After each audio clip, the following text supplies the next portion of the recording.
live Q&A session here in the INFJ INFP development group. It's great to be here with you today, and a happy Pride Month. A special shout out to all my LGBTQ friends. I can see some of you here.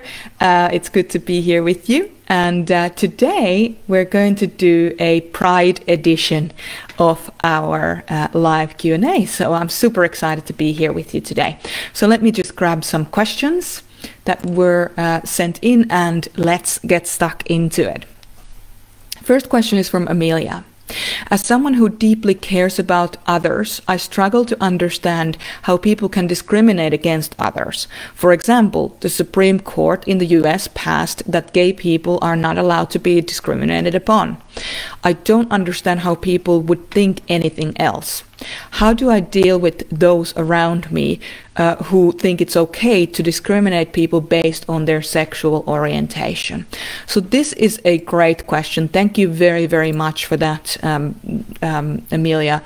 What a great question, and a question that a lot of people have actually asked, and it's so pertinent right now. We have so much going on in the world, and we need to make these differentiations within our own lives. We need to take this stance. We need to be able to be really clear about our boundaries around issues like gender equality, gender identity, sexual orientation, race issues as well. Race, coming together with different racial sensitivity and so on.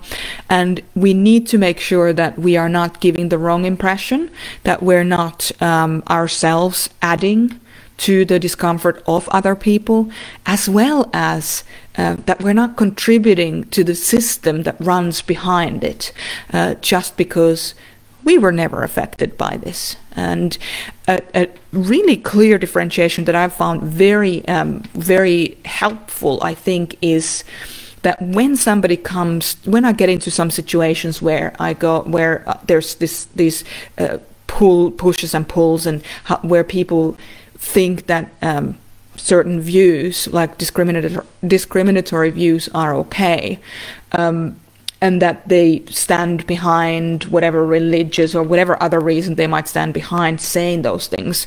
Something I say to these people, you know what, I can accept that my friends and family have different opinions than I do, but I cannot accept, and I won't accept, that my friends and family hold beliefs that deny people basic human rights. And so I found that when you draw their attention back to basic human rights, reminding them that everyone is a person, then that tends to help highlight the difference between the two, because they might just genuinely think that you just have a different opinion. But it's not about an opinion, it's about basic human rights. And now, as Amelia, you're based in the US, the Supreme Court of the US has passed a law that gay and transsexual or transitioned people can't be discriminated against in law around employment. It's actually now a law that they shouldn't be doing it.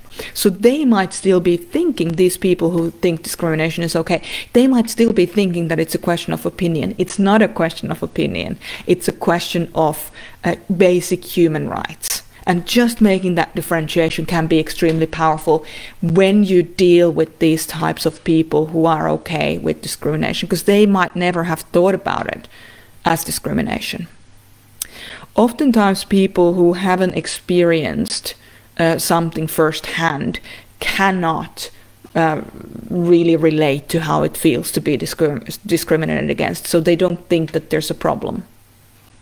But of course there is a problem. Just because something doesn't affect you doesn't mean that it doesn't exist.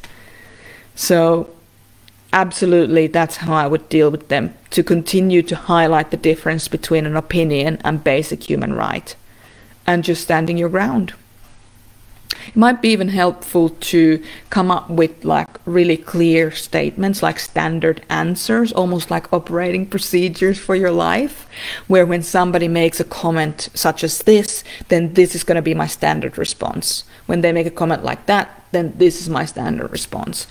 And make your response in a way that it reflects your core being of who you really are, what you're standing for, but also in a way that will make sense to the other person. So, for example, if you have a straight person who's never experienced any discrimination against their gender or their sexual orientation, it could be helpful to highlight it to them that, just because you haven't experienced this doesn't mean that it doesn't exist. And in fact, the courts have now ruled on that. So that must mean that it's an important issue. So don't get into arguments around, who's right and who's wrong. Just highlight your point and then try and bring points of reference that they can relate to into the conversation. So let's just say that they are a woman who have felt discriminated against themselves in their workplace because they're a woman.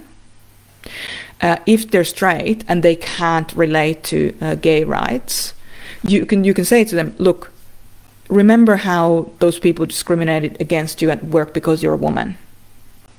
Well, this is what's happening for our gay, lesbian, and otherwise oriented friends right now. So that's what they're going through. So just like for you as a woman, it's a human right for you to not be discriminated against because of your gender. It's also a human right to not be discriminated against because of your sexual orientation. So that's what I would say. Just kind of draw it back into away from power struggle, and just more into a conversational piece, and be really clear on where you stand with it, what the human rights piece is, that it's not your opinion, it's a human rights issue, and also practice having standard stock answers for situations that occur regularly. All right, I hope that's helpful.